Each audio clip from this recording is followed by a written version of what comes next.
Well, good afternoon. We're in Psalm chapter 71, and I want to make 3 points on the psalm. What David is referring to in Psalm chapter 71 is that he's reminding God of what God had done for him in the past. In other words, God's faithfulness in the past. And then David will move to his confidence about God in the present. That is, the things that David is dealing with and facing. He has confidence in God about the present circumstances. And then he'll think about the future, in which we might put the third point about having hope in the future because of the faithfulness of God. Now, let's talk for just a moment in the first several verses about here is a man, a believer, who had put his faith in God. That is, he trusted God. Now, if you remember, the Hebrew writer said in the 11th chapter in verse 1, now faith is the substance. In this case, the King James, I think, is better than some of the modern translations, but faith is the substance, that is the basis of things hoped for, and the confidence or the evidence or conviction of the things that are present. So here we go then. When we talk about faith, I think it's important to understand that the idea of the substance or basis is referring to a reality.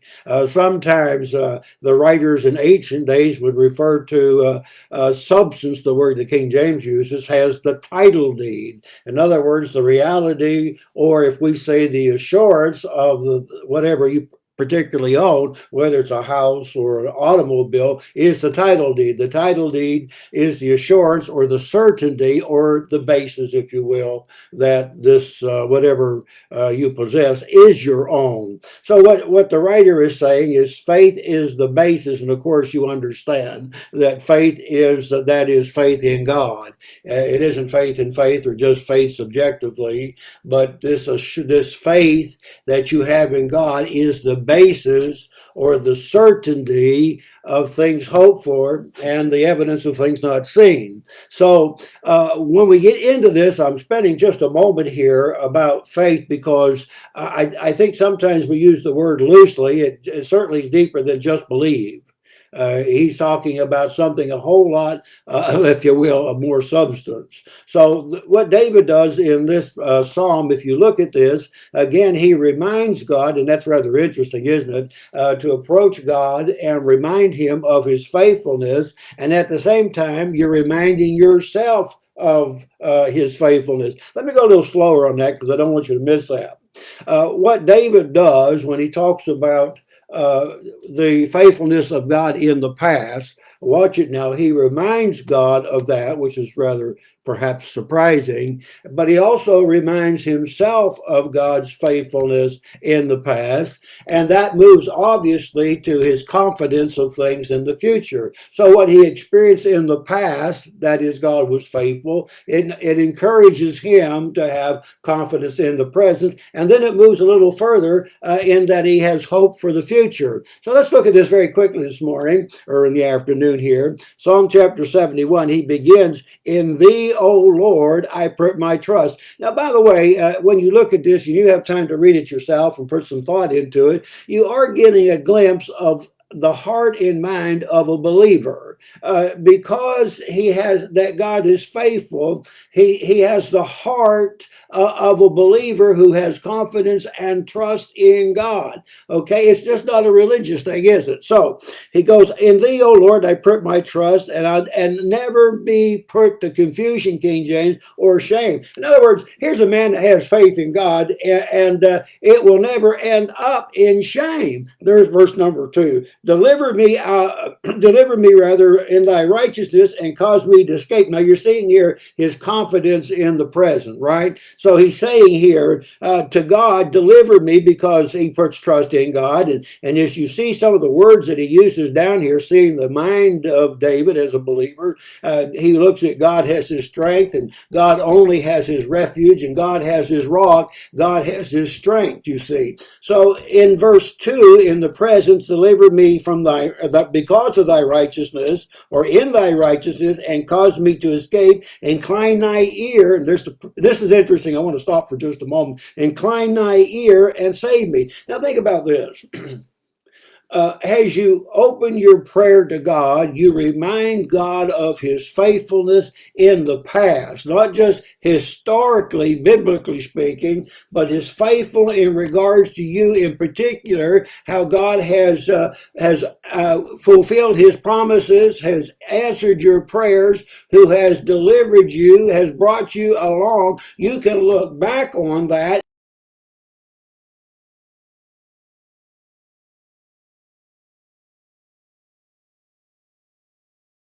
Just want to emphasize that again because you just see so much in the prayers and the Psalms that he's asking God to listen, and he's reminding God of how he puts his faith in him. Isn't that a great way to pray? Praying to God, and God, I trust you, and I put my confidence in you, and I know you've been faithful, and I believe you still are faithful, and I'm asking you now to help me in this present circumstance. So that's why he says, you are my strong habitation. And he'll go on to verse 3, my rock, because we're moving along real quickly here. And again, he'll say, deliver me, oh my God, out of the hand of the wicked, out of the hand of the unrighteous and cruel man. So I want you to see that because it's so very important, again, that because of his God's faithfulness in the past, he's reminding God of that. And not only reminding God, he reminds himself of that. And so it brings him to the present where he asks God to answer his prayer and deliver him out of the present circumstances. Because then he'll go on and speak about a lot of different detail. We can't get in it this morning because of the brevity that we have together. But if you get down into verse, let's say verse 14, I want you to see the future here. Now remember, he's looking at God's faithfulness in the past, and then he has confidence of what God will do in the present, and then he looks towards the future. That's verse number 14, where he says, but I will hope continually, and yet praise thee more and more. Of course, hope is expectation of future things. And he'll go into that in verse number 19. If you look at this, thy righteousness, O God, is very high. Thou hast done great things, going back again to the past. He has done great things. Oh God, who is like thee? Oh, I wish we could have some time there. Now notice again, thou hast showed me past great and sore troubles, and you have made me alive again, and shall bring me up again. See that?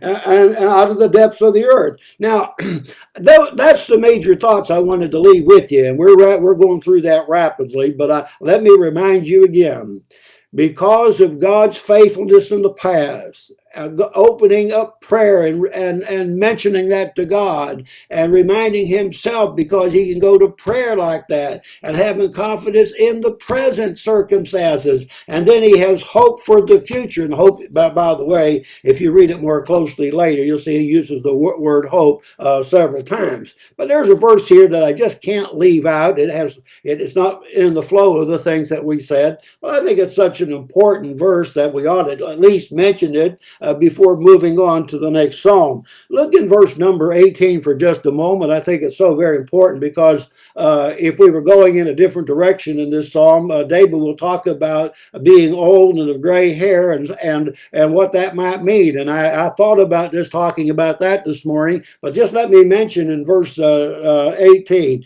now when I am old and gray headed, forget me not until, now Lord, this is the interesting part, is until I have showed thy strength, your strength, God, until I have shown your strength unto the next generation. Now, isn't that a challenge and a thing that perhaps some of us older people ought to be thinking about? We want to show God's strength and his glory and his might and what God has done. And he's saying to the Lord, when I'm old and I'm gray-headed, I want to do that. And I want you to be with me when I'm old, and I don't want you to cast me off. And I want you to still bless me so I can bless the next generation. Well, that's another thought. It's just something we're just mentioning right now. But I think that given that that some thought might change our perspective and how we might want to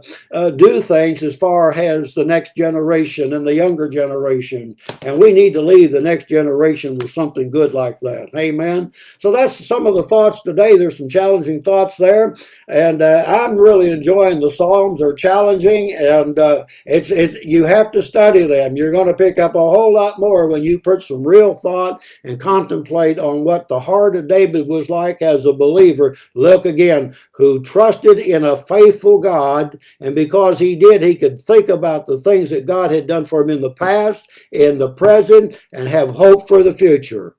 And so those are the thoughts today, and we'll be talking to you tomorrow about Psalm chapter 72.